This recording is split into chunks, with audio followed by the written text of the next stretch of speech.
Bismillahirrahmanirrahim. Pembahasan kita kali ini adalah tentang amil-amil dari maf'ul fi.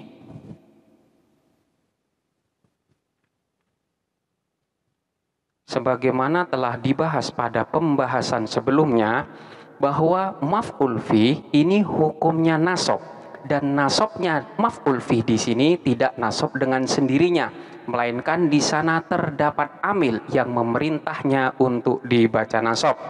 Amil-amil tersebut adalah yang pertama berupa kalimat fi'il. Contohnya seperti lafaz dhahaba Khalidun yaumal jum'ah. Dhahaba pergi, Khalidun siapa Khalid? Yaumal jum'ah pada hari Jumat. Lafaz yaumal jum'ah di sini telah memenuhi syarat untuk bisa disebut dengan maf'ul fi, karena pada lafaz yaumal jum'ah di sini telah mengandung makna fi, yaitu di sini mengandung makna pada. Khalid pergi pada hari Jum'ah, sehingga di sini sudah mengandung makna fi. Kemudian pada lafaz yaumal jum'ah di sini juga terdapat keterkaitan dengan kejadian yang berlaku pada lafaz tersebut, yaitu yaumal jum'ah ini memiliki keterkaitan dengan kepergian daripada Khalid. Kapan Khalid itu pergi? Khalid pergi pada hari Jumat, bukan pada hari yang lain. Dan yang ketiga, lafaz yaumal jum'ah ini dinasabkan sebagai maf'ul fi, dan yang menasabkan adalah berupa kalimat fi'il. Dalam hal ini adalah lafaz dhahaba. Jadi dhahaba ini adalah menjadi amil daripada lafaz yaumal jum'ah, dan dia dinasabkan sebagai maf'ul fi. Kemudian amil yang kedua adalah berupa masdar. Contohnya seperti lafaz as-sahru lailan murhikun. As-sahru adapun bergadang, lailan di malam hari, murhikun ialah melelahkan. Kita perhatikan lafaz lailan. Lailan di sini adalah merupakan dzaraf. Dalam hal ini adalah dzaraf zaman, karena di sini mengandung makna keterangan waktu, dan dia dinasabkan sebagai maf'ul fi. Lafaz lailan di sini sudah memenuhi ketentuan-ketentuan yang ada, yaitu di sini sudah mengandung makna fi. As-sahru adapun bergadang, lailan pada malam hari atau di malam hari. Di sini sudah jelas terdapat makna fi di dalamnya. Kemudian lafaz lailan di sini juga mengandung keterkaitan dengan kejadian yang ada, yaitu lailan di sini merupakan waktu dari kejadian sahrun. Adapun bergadang, kapan bergadang itu? Lailan di malam hari. Dan di sini dinasabkan, dan amil yang menasabkan adalah berupa masdar, yaitu lafaz as-sahru. Ini adalah amil yang kedua. Kemudian amil yang ketiga berupa isim fa'il. Contohnya seperti lafaz Khalidun dhahibun ghadan. Khalidun adapun Khalid, dhahibun ialah pergi, ghadan besok. Lafaz ghadan ini adalah maf'ul fi, dan di sini sudah memenuhi ketentuan yang ada. Yang pertama, dia sudah mengandung makna fi. Khalid pergi ghadan pada besok hari. Jadi kepergian Khalid itu pada besok hari. Kemudian yang kedua, sudah ada keterkaitan dengan kejadian yang ada. Ghadan ini merupakan kalimat yang memberikan penjelasan bahwa kepergian Khalid itu dilakukan keesokan harinya. Jadi keterikatan lafadz ghadan ini pada lafadz dhahibun. Dan yang ketiga adalah lafadz ghadan di sini jelas nasab, dan yang menasobkan daripada lafadz ghadan di sini adalah amilnya yang dalam hal ini berupa isim fa'il, yaitu lafadz dhahibun. Dhahibun ini adalah kalimat isim yang bentuknya atau sigotnya adalah isim fa'il. Kemudian amil yang keempat itu berupa isim maf'ul. Contohnya seperti lafadz al-madrasatu maftuhatun sobahan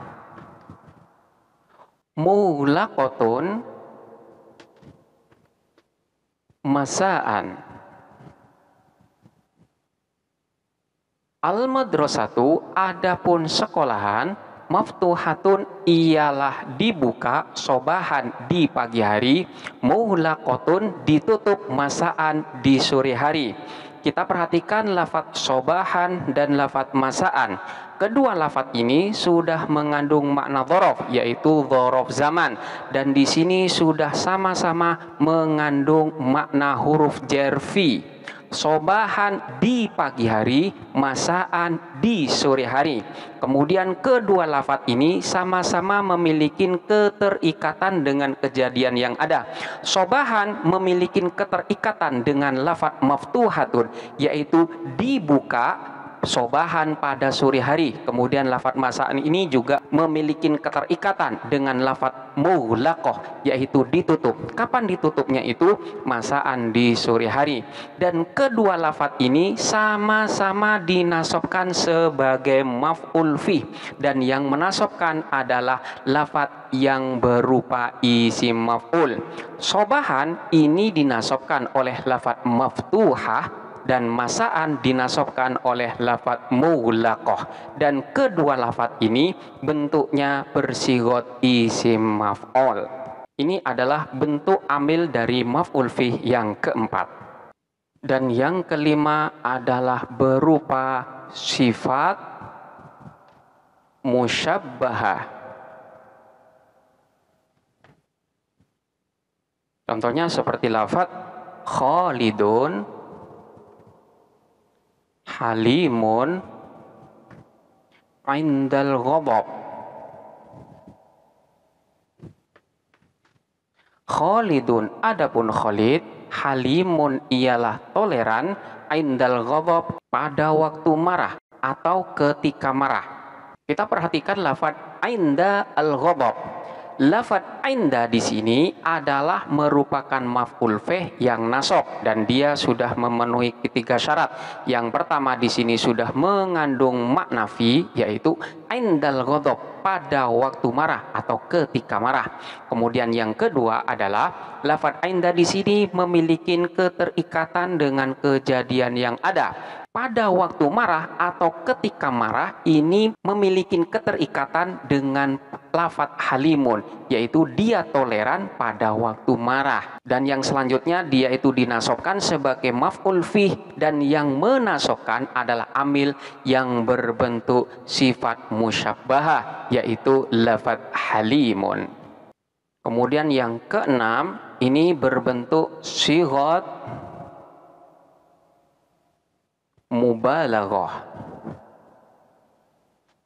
Contohnya seperti lafadz Khalidun, Fatinun, Inda sibaqi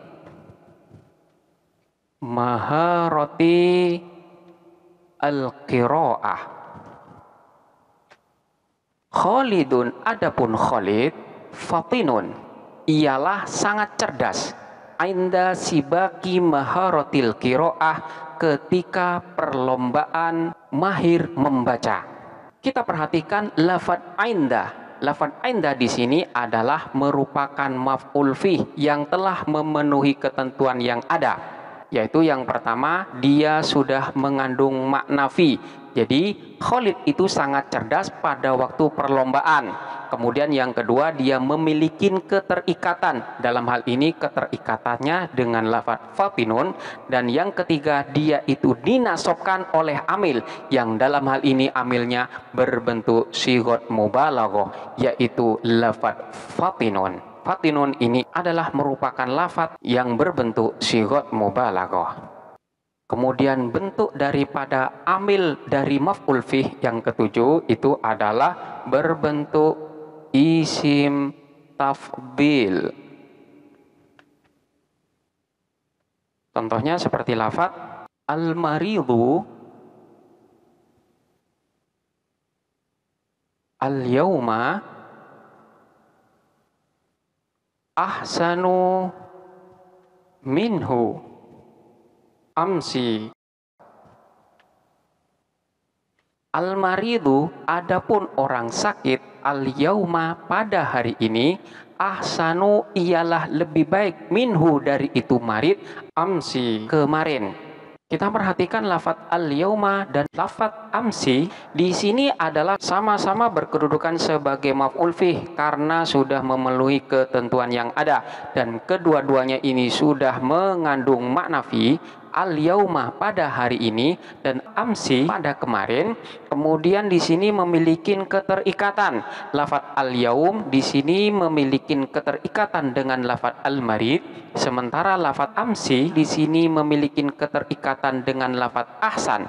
Selanjutnya kita perhatikan lafaz amsi. Jadi fokus pada pembahasan ini adalah amil yang berbentuk isim tafdil. Lafaz amsi di sini nasab sebagai maf'ul fih dan yang menasobkan adalah amil yang berbentuk isim tafdil, yang dalam hal ini adalah lafaz ahsan. Tanda nasab daripada lafaz amsi ini tidak bisa ditampakkan karena memang lafaz amsi ini termasuk dari isim mabni. Sementara untuk lafaz al-yaum di sini adalah maf'ul fih dan dia nasab, dan yang menasobkan adalah lafaz al-marid. Sementara lafaz al-marid di sini bentuknya adalah sifat musyabbahah. Ini adalah beberapa bentuk dari amil maf'ul fih. Jadi bentuknya bermacam-macam. Ada yang berupa kalimat fi'il, ada juga yang berupa kalimat isim dengan bentuk-bentuk tertentu. Selanjutnya, posisi antara dzaraf dan amilnya ini boleh saling mendahuluin. Tidak mesti dzaraf selalu berada di akhir. Contohnya seperti lafaz halatul jawi al-yauma mu'tadilatun. Kemudian contoh yang lain, al-yauma halatul jawi mu'tadilatun. Kemudian halatul jawi mu'tadilatun al-yauma. Kita perhatikan lafaz al-yauma. Di sini pada contoh yang pertama jatuh setelah lafaz halatul jawi. Kemudian contoh yang kedua, lafaz al-yauma posisinya berada di depan. Sementara pada contoh yang ketiga, lafaz al-yauma di sini posisinya ada di paling akhir. Di sini lafaz al-yauma adalah merupakan maf'ul fih dan dia dinasobkan dengan amil yang saling mendahuluinya. Dalam ketiga contoh ini, amilnya adalah lafaz mu'tadilah. Dan posisi daripada lafaz mu'tadilah di sini jatuh setelah lafaz al-yauma. Jadi di sini dzarafnya mendahului amilnya.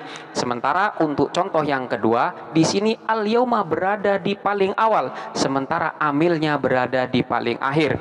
Dan contoh yang ketiga, di sini lafaz al-yauma tepat jatuh setelah amilnya, yaitu lafaz mu'tadilah. Jadi sekali lagi, posisi antara dzaraf dan amilnya boleh saling mendahuluin. Tidak mesti dzaraf harus berada jatuh tepat setelah amilnya.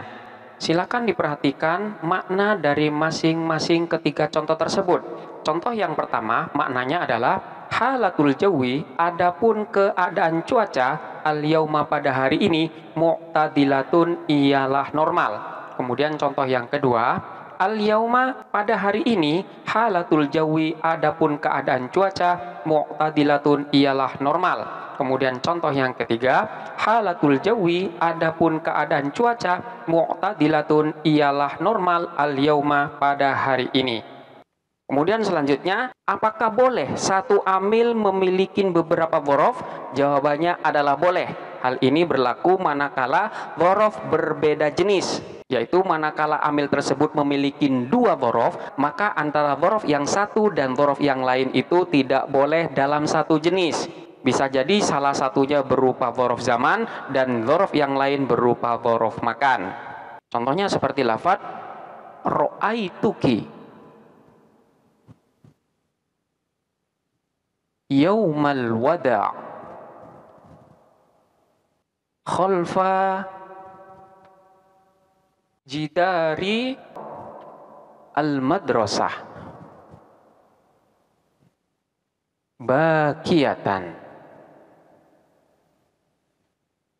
Ra'aituki, melihat siapa aku, ki kepadamu, yaumal wada'i, pada hari perpisahan, khalfa jidaril madrasah, di belakang tembok sekolah, bakiyatan, padahal dalam keadaan menangis. Kita perhatikan lafaz yauma dan lafaz khalfa.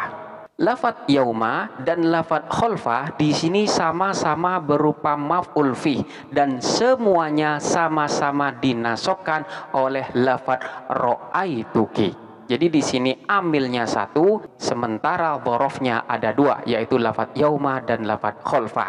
Di sini diperbolehkan karena dzarafnya di sini bentuknya berbeda. Lafaz yaumal wada ini adalah merupakan dzaraf zaman, sementara lafaz khalfa jidaril madrasah ini adalah merupakan dzaraf makan. Contoh yang lain seperti lafaz antadhiruka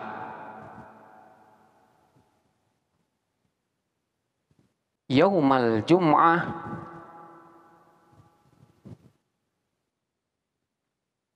amama al-madrasah.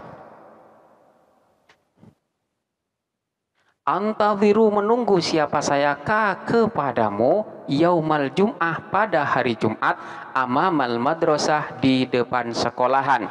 Yaumal jum'ah dan lafaz amamal madrasah ini sama-sama berupa dzaraf dan semuanya adalah maf'ul fi yang dinasobkan oleh satu amil. Ini diperbolehkan karena di sini dzarafnya berbeda bentuk. Yang pertama yaumal jum'ah di sini adalah dzaraf zaman, sementara amamal madrasah ini masuk dalam kategori dzaraf makan. Lalu bagaimana manakala amil tersebut memiliki dua dzaraf dan kedua-duanya jenisnya sama? Maka dalam hal ini tidak diperbolehkan. Contohnya seperti lafaz uqabiluka yaumal khamis sobahan.